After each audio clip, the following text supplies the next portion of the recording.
Hello? Hello, Warren. Yeah, How you doing?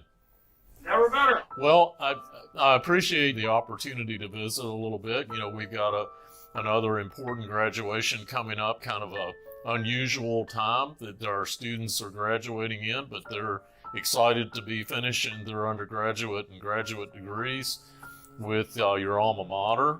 You were here, Warren, in the late 1940s, early 1950s, and graduated in the class of 1951. And I know the university has had a big impact on you and on your life. So you might just start out by saying what are some of your best memories of your time at the University of Nebraska?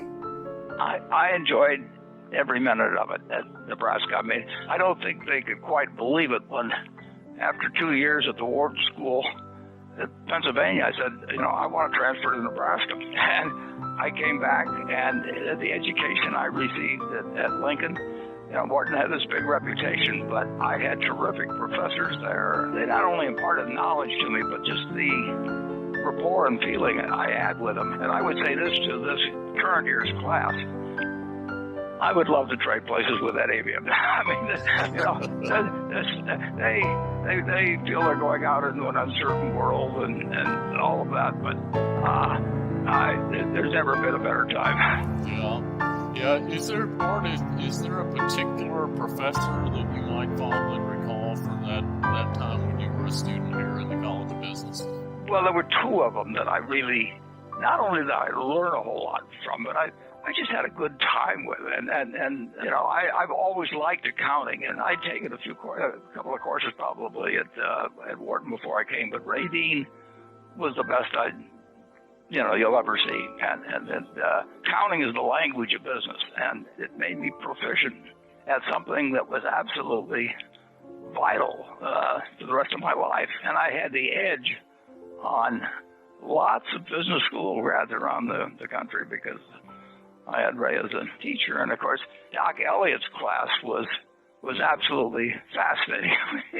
He was probably the most entertaining teacher, while at the same time delivering important ideas to you. Those two particularly stand out in my mind, but I would say this: there wasn't a teacher I had there that I really didn't feel good about. So, Warren, I believe it's true that your parents met here at the University of Nebraska.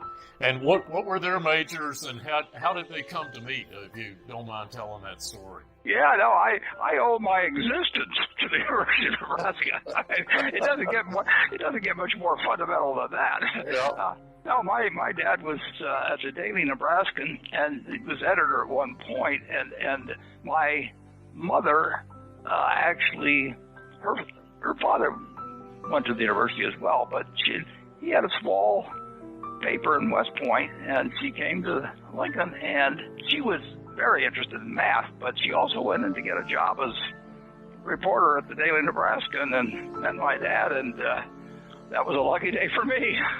Yeah.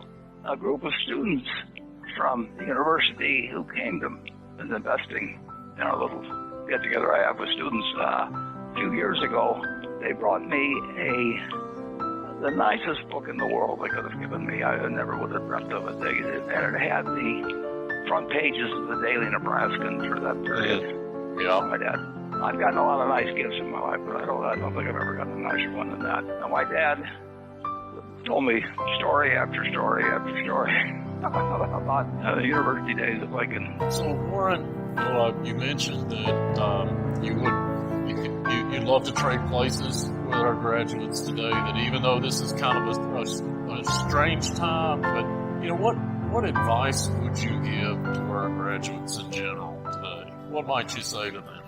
Yeah, and I would give them the same advice at any time, that if you want to look for the job in life that you would take if you didn't need a job.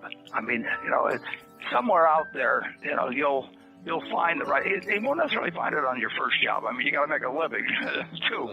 But don't settle for anything eventually that's less than working for a company you admire or people you admire, and really the job, if they had no need for the money, it's still the job that you jump out of bed for in the morning. And I've been lucky enough to have one like that, and I can tell you that there's just nothing like that.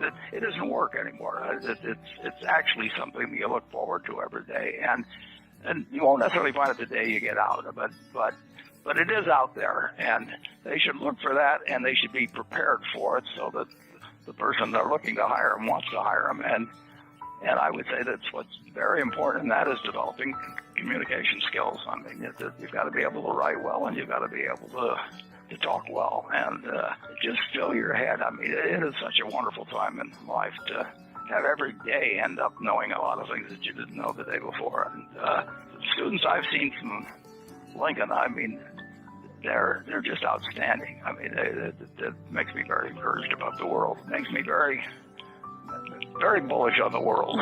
They're going to face different circumstances all through their lives. I mean, they're going to get, you just think of the surprises in my life, whether it was the Great Depression or World War II, or, you just go up and down. But at the end, you've got a winning hand. I was so lucky to be born in the United States. I was lucky to be born in Nebraska. I was lucky to have the parents I had, and I was lucky to get the education I got. And you go out with a winning hand. Now, that doesn't mean that every single day is perfect. The world isn't that way. But try to think of another country where you'd rather be. Try to think of another era in which you would rather exist. I don't think you can do it. I mean, the opportunities, what they're going to see in their lifetimes too. I mean, it's a marvelous life ahead of them, and you're going to have vicissitudes, and you have sometimes you have health problems in life or something of that sort. But there is nobody I would rather be than the young person graduating from the University of Nebraska today. Well, I'm sure they're glad to hear that too, Warren. Our students have a lot of years ahead of them, and I heard you say just a minute ago about cram as much knowledge as you can in every day in your learning. What's your best advice for our graduates on how to keep learning throughout their life?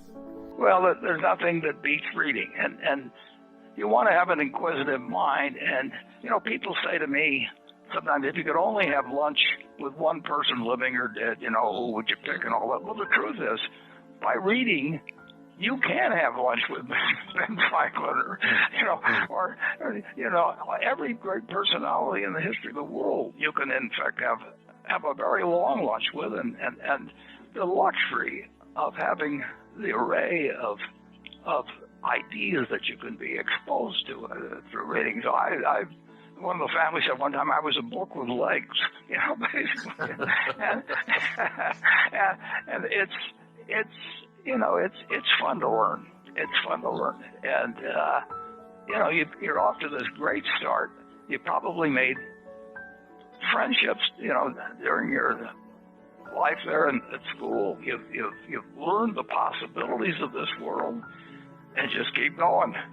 So, Warren, as you look back over these many decades of your professional career, what advice would you give to our graduates today for measuring success?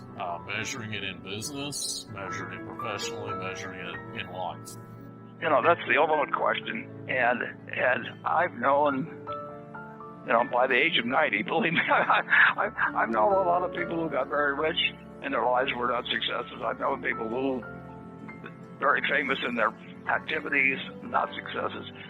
I have never known anybody who got to the age of 70 or so and had all of the people love him or her that they want to have in that position that ever felt like anything but a success. If your children, if your spouse, if your co-workers, if those people at age 65 or 70, having seen what you do with them over a lifetime, if you have the love of those people, you are a success. I've never seen anybody that felt anything but a success if they had it. And I've seen loads of people who had maybe more talent, more money, more fame, but if they didn't have that, it was very hollow. Well said, Warren. Well said. Sage wisdom for our graduates of 2020 from our most famous alum at the University of Nebraska, Mr. Warren Buffett. Thank you, Warren, for being with us. Appreciate your words of wisdom for our graduates today.